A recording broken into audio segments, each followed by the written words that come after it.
Are you ready for News and Brews? Showcasing the innovations that make plastics manufacturing more efficient, sustainable, and eco-friendly. It's Plastech West correspondent Chris Lukey. Hey, we actually have a special edition that goes beyond plastics coming up. And I'm going to throw out a number to start this conversation. $9.5 trillion.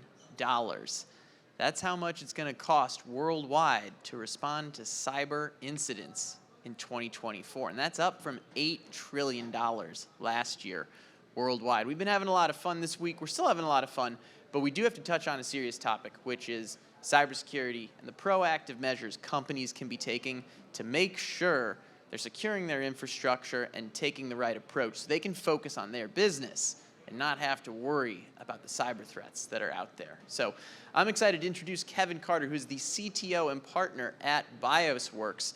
Kevin, welcome to the show. Thanks, Chris. Thanks for having me. And where I want to start is you founded BYOSwerx in the last year, but you've been doing cybersecurity in some way, shape, or form for 30 years. So give us the quick Spark Notes version of that timeline and what got you to BYOSwerx. I've been in IT 30 years as a sales engineer, as a solutions architect, and now as a CTO and a partner of BYOSwerx. And we started this company because we found a solution that secures endpoint devices, regardless where they are or what they are. If they speak TCP/IP and you've got a browser, it'll work with your assets. And we're going to get there soon. What I want to do is make sure we do some, let's say, cybersecurity 101 on folks. So I mentioned those big numbers at the start, $9.5 trillion this year. Can you share why manufacturers need to be focused on cybersecurity in 2024? Yeah, money. The average breach costs about $4.5 million, and there's going to be millions of breaches every year. So, yeah, businesses this needs to be top of mind, and it needs to be the top priority for every company out there, whether they're an integrator, a manufacturer, or a distributor. I like that you brought up that it needs to be a priority for everyone, right? Because I think sometimes when we think cybersecurity, we think, oh yeah, the enterprises need to worry about that. But the reality is manufacturers of all shapes and sizes can be targets for these type of things. But I think, we're going to talk about, some of the mistakes folks make, but I want to set the expectation on the front end. It's not all doom and gloom. There are things people can be doing to take proactive measures to secure themselves. So let's start with another 101 type question. What's one of the most common cybersecurity mistakes that you see manufacturers make? So they assume that if they buy a VPN and a firewall, that they're secure. And they haven't hired the right people, maybe a CISO, who can be in charge, which would be a chief information security officer. Hiring the right people who know the industry, who know the breaches and the vulnerabilities that exist out there, and know how to mitigate those vulnerabilities is probably your first step to having good cybersecurity hygiene. Yeah, and we were talking about cybersecurity hygiene backstage. I've dabbled in this space before, and where I'm thinking of this is it's like I think what you just mentioned, where it's like, hey, they get the VPN, they do a couple of these like check the box activities, but they don't necessarily have a holistic strategy.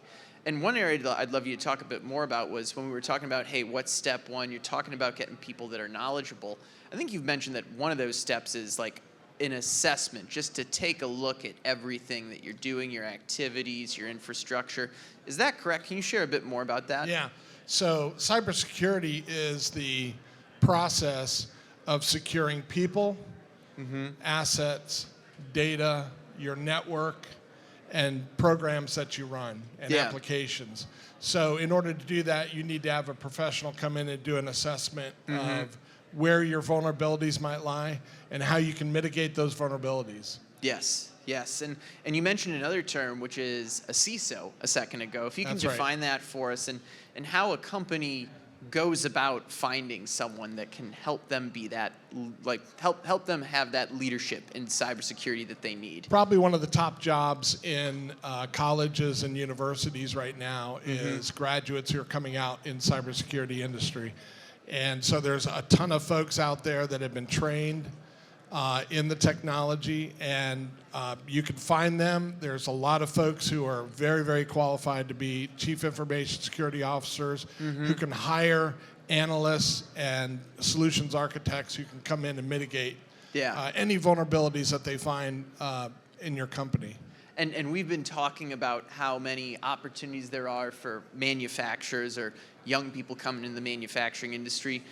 We haven't really touched on just how many opportunities there are to get into the security side of the manufacturing world as well. That is an in-demand job. We can't find enough people to take those roles right now. It's absolutely huge, yeah. And you know, to relate something else, we were talking earlier, hey, this is security is for manufacturers of all shapes and sizes, because every manufacturer could potentially be the target, right? You want to do the things that mitigate yourself from being that target. Anything that hooks up to a network can be breached. Now, I will say this, anybody who tells you that they can't be hacked is lying to you. Security is not about whether you can be hacked or not. It's about how high you build the fence and how hard you make it to actually create an intrusion on your network or your device. No, that's a very good point.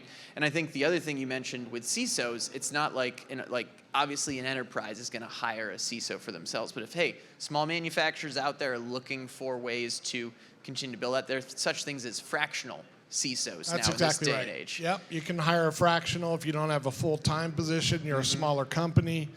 There are fractional CISOs out there, and they actually work for multiple companies, and they give a period of time to each company, making sure that they're securing their data, their network, and their applications.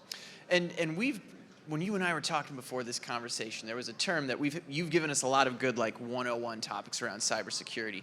But you mentioned that if you can't see it, you can't hack it. And that's a big part about what you're doing as well. We'd love to hear a little bit about that. So the secret sauce for BYOSwerx is the fact that in order for devices to speak to each other, there needs to be a level of trust. And what BYOSwerx does is it lowers that trust down to the very minimum. And controls whether you're communicating, whether you can access it, and whether you can control the devices. And so we create a secure overlay network that basically makes your devices disappear from the network.